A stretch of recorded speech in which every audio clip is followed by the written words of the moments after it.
In the grand, terrible theater of history, some creations are more than just machines. They become legends, whispered in fear and awe. And in the crucible of the Second World War, no legend cast a longer, more terrifying shadow than the one they called the Tiger. This is not merely a story of steel and gunpowder. It is a story of ambition, of flawed genius, and a powerful reminder that even the most fearsome giants have weaknesses waiting to be found. Our story begins in the vast, frozen expanse of the Eastern Front in 1942. A wave of panic was rippling through the Allied forces.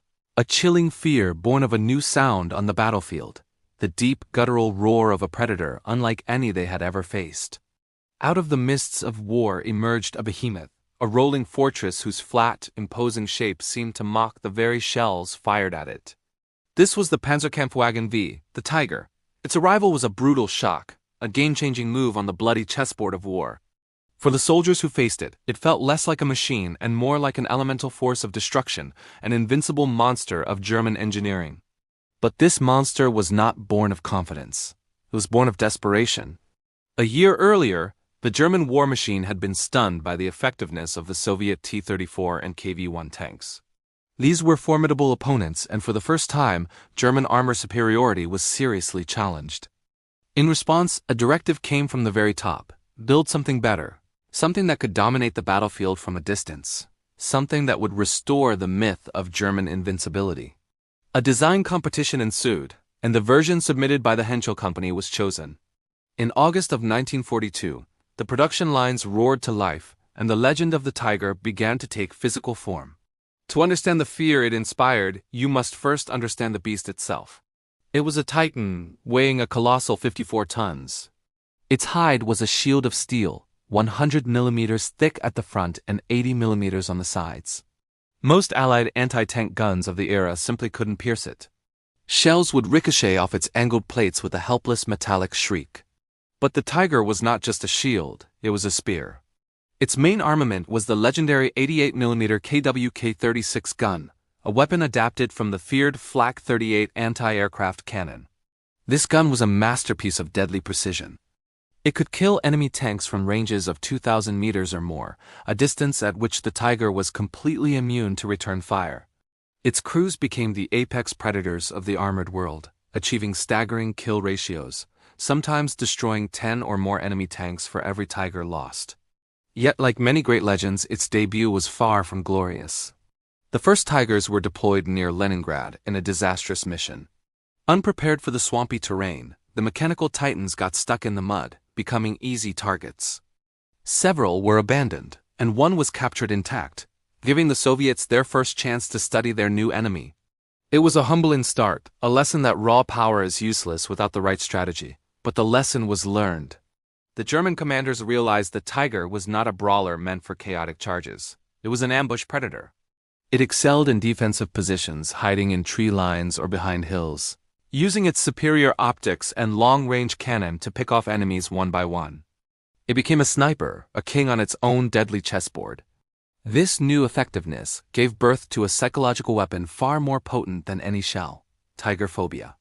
Soviet tank commanders would report any German tank as a Tiger, often hesitating to engage, their courage faltering before the tank's reputation. The mere possibility of a Tiger in the area could halt an entire offensive. This fear was cemented by the exploits of tank aces, commanders who mastered the art of fighting in this machine. In the chaotic aftermath of the Normandy landings, a young officer named Kurt Richter, commanding a lone Tiger, famously ambushed a British armored column. In a breathtaking span of just 15 minutes, he single-handedly destroyed 14 tanks, 15 armored personnel carriers, and 2 anti-tank guns. A stunning display of the Tiger's lethal potential when wielded by a skilled hand. But every legend has a secret. Every giant has an Achilles heel. And the Tiger's imposing armor hid a multitude of deep, critical flaws. It was a masterpiece of over-engineering, a complex and fragile beast.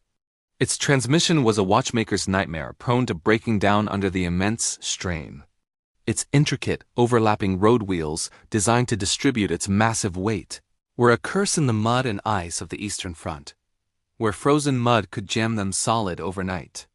Its engine was powerful but temperamental, and its thirst for fuel was insatiable.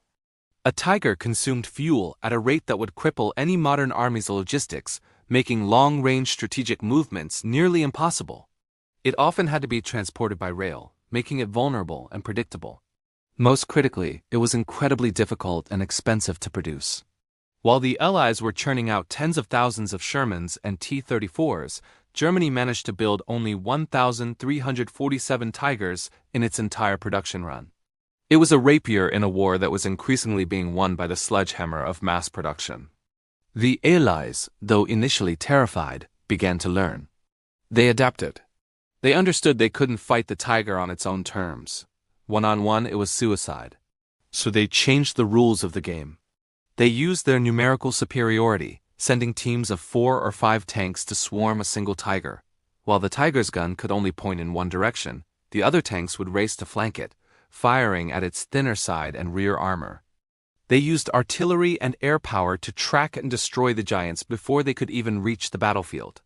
They developed new, specialized tank destroyers and ammunition designed specifically to crack the Tiger's shell. By late 1944, the tide had truly turned. The hunter was becoming the hunted.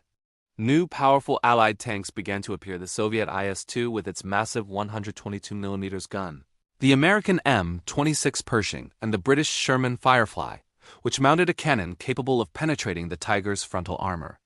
The Tiger's reign of invincibility was over. It was no longer the undisputed king of the battlefield. It was still dangerous, still a formidable opponent, but it was no longer a myth. It was just a tank, and it could be killed. In the end, the Tiger remains one of the most recognized and iconic weapons of the Second World War. It was a paradox, a tactical marvel that was a strategic failure. It won countless battles but could not help win the war. Its story, however, is more than a chapter in military history. It is a profound lesson for us all. It teaches us that true strength is not about being invincible or flawless. It is about understanding your weaknesses, just as clearly as you understand your strengths. The Tiger was a giant, but its own weight, complexity, and thirst eventually brought it down.